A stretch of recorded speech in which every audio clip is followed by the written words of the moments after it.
আমার নাম অর্পিতা। বয়স ২১ বছর। দেখতে বেশ সুন্দর এবং বয়সের তুলনায় একটু পরিণত মনে হয়। আমার মুখের গঠন আকর্ষণীয়, গায়ের রং উজ্জ্বল এবং শরীরের গঠন স্লিম নয়, বরং মাঝারি। আমরা গ্রামে থাকি, তাই অন্যান্য গ্রামের মেয়েদের মতো আমিও সাধারণত সালোয়ার কামিজ পরি।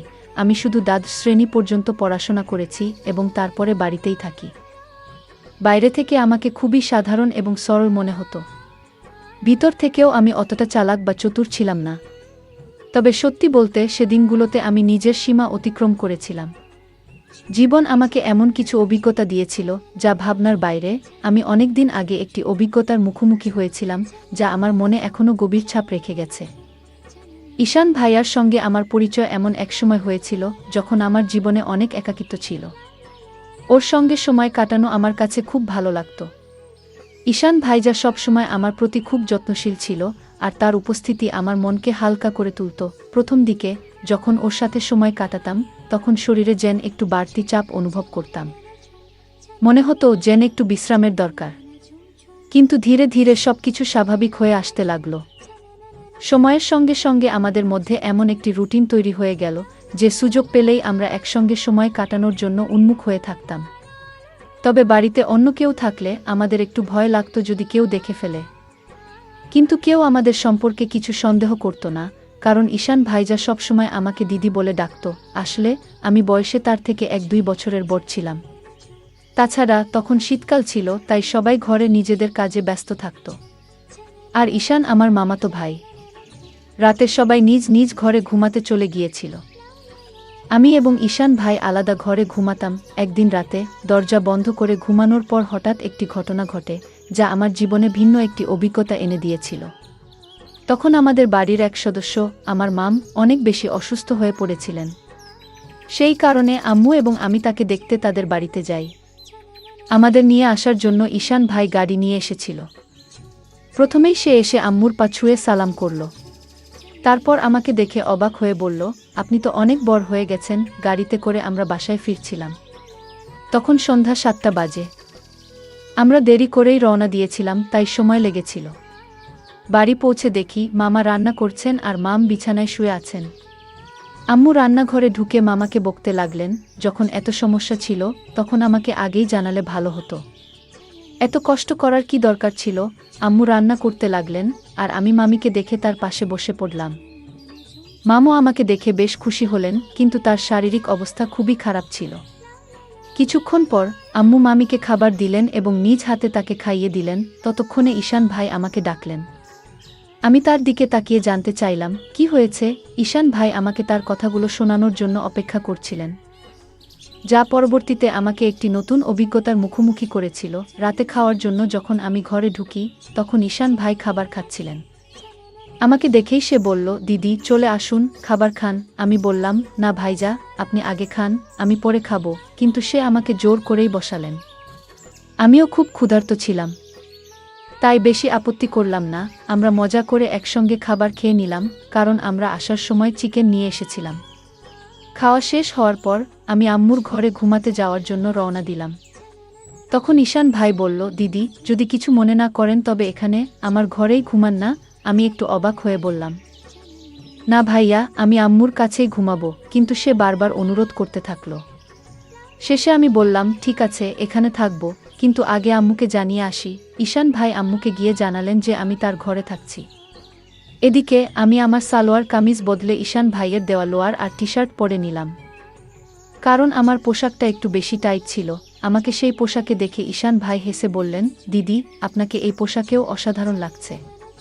তুমি এত সুন্দর কেন? আমি তাকে কিছু বললাম না, শুধু হেসে কথা ঘুরিয়ে দিলাম। এরপর আমি গায়ে চাদর দিয়ে বিছানায় বসে পড়লাম আর ঈশান ভাই নিজের চারপাইতে শোয়ার ব্যবস্থা করতে লাগলেন। তখন আমি বললাম, ভাইজান বিছানাতেই ঘুমিয়ে পড়ুন, এখানে অনেক জায়গা রয়েছে। খাওয়া দাওয়ার পর ঈশান ভাইও চাদরের মধ্যে এসে বসে পড়লেন। ঈশান ভাই ছিলেন খুবই হাসি খুশি এবং মজার মানুষ। তিনি মজার মজার কথা বলে আমাকে অনেকক্ষণ হাসালেন। কথা বলতে বলতে কখন যে রাত 11টা বেজে গেল এবং কখন যে আমি ঘুমিয়ে পড়লাম বুঝতেই পারিনি। সকালে ঘুম ভেঙে দেখি ঈশান ভাই আমার চুল নিয়ে খেলা করছেন। আমাকে দেখে তিনি হাসি মুখে বললেন, গুড মর্নিং দিদি, ঘুম কেমন হলো? আমি হাসতে হাসতে বললাম, খুব ভালো হয়েছে ভাইজা। তারপর আমরা দুজন চাদরের মধ্যে বসে চা খেতে শুরু করলাম। সেই সময় আম্মু আমাদের জন্য গরম গরম চা নিয়ে এসেছিলেন। সকালটা খুবই ঠান্ডা ছিল, তাই চাদরের মধ্যেই চা খাওয়া হলো। ঈশান ভাই তখন বারবার আমার দিকে তাকাচ্ছিলেন। আমি হাসি মুখে জিজ্ঞেস করলাম, কি ভাইজা, এমন করে তাকিয়ে আছেন কেন?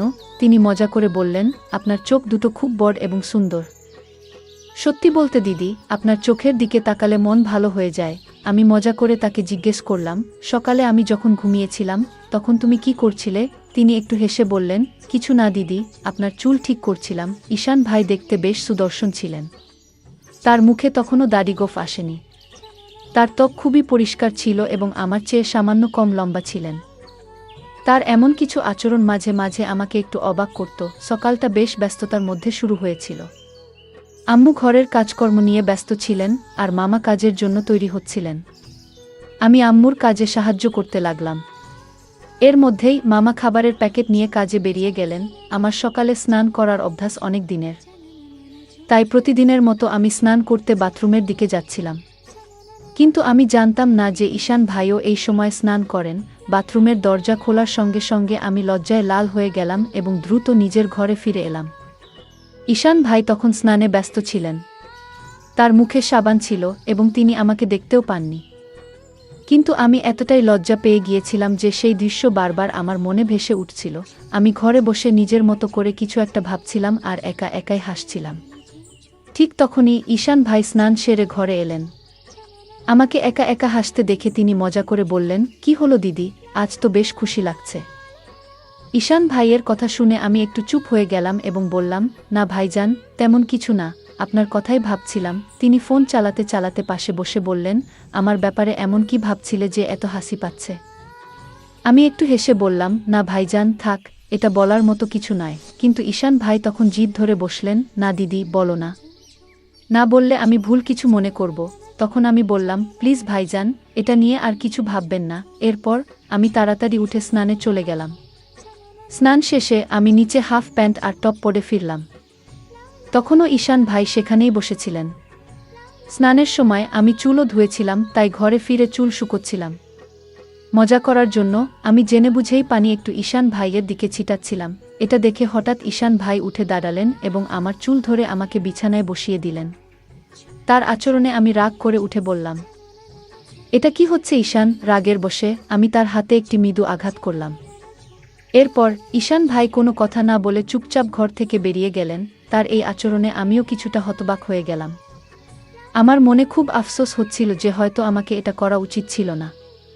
কিন্তু আমি জানতাম ঈশান ভাই যা করতে যাচ্ছিলেন তাতে যদি আমি তাকে থামাতে কোনো পদক্ষেপ না নিতাম তবে হয়তো তিনি থামতেন না। এরপর আমি তাড়াতাড়ি নিজের চুল ঠিক করলাম এবং গোসল করে আম্মুর কাছে চলে গেলাম। আম্মু শুধু মামির কথা ভাবছিলেন। তিনি ওনার জন্য ওষুধ দেখিয়ে দিয়েছিলেন, গোসল করিয়ে দিয়েছিলেন এবং খাবারও প্রস্তুত করে রেখেছিলেন। তখন আম্মু বললেন, তাড়াতাড়ি ঈশানকে ডেকে আনো, সে গরম গরম খাবার খেয়ে নিক, পরে খাবার ঠান্ডা হয়ে যাবে। আমিও জানতাম যে ঈশান ভাই আমার উপর রেগে আছেন। যখন আমি তাকে ডাকতে গেলাম দেখলাম তিনি ছাদের উপর আছেন। ঈশান ভাই ছাদের উপর বসে ফোনে কিছু দেখছিলেন। আমি পেছন থেকে ডাক দিলাম, ভাইয়া, নিচে চলে আসো। আম্মু খাবারের জন্য ডাকছেন, কিন্তু তিনি কোনো উত্তর দিলেন না। তখন আমি আরও কাছে গিয়ে তার কাছে সরি বলতে লাগলাম, ভাইজা, দয়া করে আমাকে ক্ষমা করে দাও। রাগের মাথায় এমনটা করে ফেলেছি। তবু তিনি চুপ করে থাকলেন এবং আমাকে উপেক্ষা করতে লাগলেন। আমি আরও কাছে গিয়ে তার হাত ধরে বললাম, ভাইজা, ভুলটা শুধু আমার নয়, তোমারও। তুমি আমার চুল এত জোরে টেনে ধরেছিলে, তাই আমার রাগ উঠে গিয়েছিল। এতে এত রেগে থাকার কি হলো? প্লিজ রাগ ভেঙে ফেলো। এটা শুনে ঈশান ভাই রাগ করে তার হাত সরিয়ে উঠে দাঁড়ালেন। আমার চোখে পানি এসে গেল। আমি প্রায় কান্নার স্বরে বললাম, ভাইজা, প্লিজ এতটাও রাগ করো না। যদি সেই চড়ের কথাই হয় তাহলে একটা নয়, আমাকে দুটো চড় মেরে দাও। কিন্তু এমন চুপচাপ থেকো না। আমার চোখে পানি দেখে তিনি ধীরে ধীরে বললেন, আচ্ছা ঠিক আছে, কেঁদো না। তুমি কাঁদলে মোটেও ভালো লাগবে না। কিন্তু তোমার হাত তোলাটা ঠিক হয়নি। ঠিক আছে, এবার চলো খাবার খাই। আমি আবার বললাম, তুমি আগে বলো যে তুমি আমাকে মাফ করে দিয়েছ। ভাইজা হেসে বললেন, এই যে, এবার থামো। খুব বেশি মাফ চেয়ে ফেলেছ। এটা এত বড় ব্যাপারও নয়। চলো তাড়াতাড়ি নিচে যাই। আমরা দুজন নেমে আসার পর যখন আমরা নিচে গেলাম, আম্মু এবং মাম ইতিমধ্যেই খেয়ে নিয়েছেন। আম্মু তখন রান্নাঘরে কাজ গুছিয়ে নিচ্ছিলেন। আমি আর ঈশান ভাই একসঙ্গে বসে খাবার খেয়ে নিলাম। খাওয়ার পর আমি কিছুক্ষণ মামির পাশে বসে তার সাথে কথা বলতে শুরু করলাম এবং তার শরীরের খোঁজখবর নিতে লাগলাম। এরই মধ্যে আম্মু তার কাজ শেষ করে ফিরে এলেন। আম্মু এসে বললেন, আমি আর তোমার মাম পাশের বাড়ির আন্টির সাথে দেখা করে আসি, একটু হাঁটাহাঁটিও হবে, ততক্ষণ তুমি বাসায় থাকো। ঈশানকেও বলে দিয়েছি যেন কোথাও না যায়, আমরা অল্প সময়ে ফিরে আসব। এরপর আম্মু মামিকে নিয়ে বেরিয়ে গেলেন আর আমি মামার ঘর গুছাতে শুরু করলাম। তখন ঈশান ভাইও সেখানে এসে মজা করতে লাগলেন। আমি তাকে বললাম, ভাইজা প্লিজ একটা জিনিস এনে দাও। ঈশান ভাই বললেন, বলো দিদি, কি আনবো? তোমার কি ভালো লাগে? তখন আমি বললাম, আমার জন্য একটু চকলেট এনে দাও, চকলেট আমার খুব পছন্দ। ঈশান ভাই মুচকি হেসে বললেন, ঠিক আছে, তুমি ঘর পরিষ্কার করো, আমি চকলেট নিয়ে আসি। ঈশান ভাই চকলেট আনতে বেরিয়ে গেলেন আর আমি আবার ঘর পরিষ্কার করতে শুরু করলাম।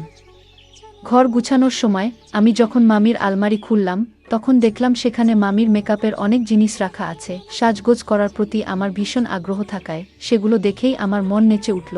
সময় কাটানোর জন্য আমি মামির সাজগোজের জিনিসপত্র নিয়ে তৈরি হতে শুরু করলাম। একটু একটু মেকআপ করলাম, তারপর মামির ঝুমকা আর গয়না পরে নিলাম। আলমারির উপর দিকে ঝুলিয়ে রাখা মামির শাড়িগুলোর মধ্যে একটি লাল শাড়ি বের করলাম এবং তা পরতে শুরু করলাম। যখন ঈশান ভাই চকলেট নিয়ে ফিরে এলেন, আমি তখন পুরোপুরি সেজেগুজে একেবারে নতুন বউয়ের মতো তৈরি। চুল খুলে নিয়েছি, লিপস্টিক লাগিয়েছি আর হাতে চুড়িও পরেছি। ঈশান ভাই যখন ঘরে ঢুকলেন, আমাকে এমন সাজে দেখে একদম হতভম্ব হয়ে গেলেন। তার মুখ থেকে শুধু বের হলো, দিদি তুমি তো অসাধারণ দেখাচ্ছ। আমি তার কাছ থেকে চকলেট নিয়ে বিছানায় বসে খেতে শুরু করলাম। ঈশান ভাইও পাশে বসে গেলেন আর তার চোখ আমার উপর থেকে সরছিল না। তখন আমি বললাম, ভাইজা এত তাকিয়ে থেকো না, এতে আমি অস্বস্তি বোধ করছি। ঈশান ভাই হেসে বললেন, কি করব দিদি, তোমার উপর থেকে চোখ সরানোর মনই হচ্ছে না। তুমি শাড়িতে এত সুন্দর দেখাচ্ছ যে মনে হচ্ছে যেন সত্যি কোনো পরী। এরপর মজা করে বললেন, মন চাইছে তোমাকে বউ বানিয়ে ফেলি। আমি বুঝতে পারছিলাম সে মুহূর্তে তার মনে কি চলছিল, কিন্তু আমি হালকা হাসি দিয়ে বিষয়টি অন্যদিকে ঘুরিয়ে দিলাম। আমি মজা করে ঈশান ভাইকে বললাম, তাহলে আর থেমে কেন? বলো, আমাকে স্ত্রী বানিয়ে কি করবে? ঈশান ভাই একটু হেসে বললেন, থাক দিদি, জানি তুমি ইচ্ছে করেই ভান করছো। আমি তখন বললাম, তুমি কি তাহলে তোমার দিদিরই সুযোগ নিতে চাও? জানো, যদি আম্মু জানেন বা মামা জানতে পারেন আমাদের কি অবস্থা হবে? ভাইয়া বললেন, দিদি এত ভাবনার কিছু নেই, আমরা তো ঘরেই আছি, আর কেউ জানতে পারবে না। তুমি শুধু একটা বার হ্যাঁ বলো, আমি সব সামলে নেব। আমি মুচকি হেসে বললাম, তাহলে আগে বলো, তুমি কি আমার এই শাড়ি দেখে এত কথা বলছো, নাকি আগে থেকেই এমন ভাবনা ছিল? ঈশান ভাই হেসে বললেন, সত্যি বলতে তুমি যখন এসেছো তখন থেকেই মনে হচ্ছিল তুমি যদি একবার রাজি হও সব সহজ হয়ে যাবে। আমি মজা করে বললাম, ঠিক আছে, যখন তুমি চাও আমি তোমার কথা শুনি। তাহলে তোমার দায়িত্ব ভালো করে পালন করো। এই কথায় ভাইয়া খুব খুশি হয়ে বলল, ধন্যবাদ দিদি, জানতাম তুমি আমাকে না করবে না, তুমি সত্যিই সেরা। আমি বললাম, থামো তো, এত প্রশংসা করার দরকার নেই, আর সন্ধ্যায় আমার জন্য চকলেট আনতে ভুলবে না। ভাইজা বলল, ঠিক আছে দিদি, যা চাইবে সব আনবো, একটু অপেক্ষা করো। ঈশান ভাই বেরিয়ে যাওয়ার পর আমি একটু অস্বস্তি অনুভব করলাম। যখন তিনি ফিরে এলেন, আমি বললাম, ভাইজা এই মুহূর্তে আমার একটু অসুবিধা হচ্ছে, সন্ধ্যায় এ বিষয়ে কথা বলবো, আর এখন আমাকে সময় দাও, ঠিক আছে? কিন্তু ঈশান ভাই আমার কথায় থামল না। সে শান্ত গলায় বলল, দিদি এত ভাবছ কেন? ভয় পাওয়ার কিছু নেই, সব ঠিক থাকবে। তবে যদি তোমার অস্বস্তি হয়। আমি মুচকি হেসে বললাম, অস্বস্তি হলে তুমি চোখ বন্ধ করে নিতে পারো, তাই না? আমিও চোখ বন্ধ করলাম। সেই মুহূর্তে ঈশান ভাই কিছু বলতে যাচ্ছিল, কিন্তু ঠিক তখনই দরজায় হঠাৎ করাঘাতের শব্দ হলো।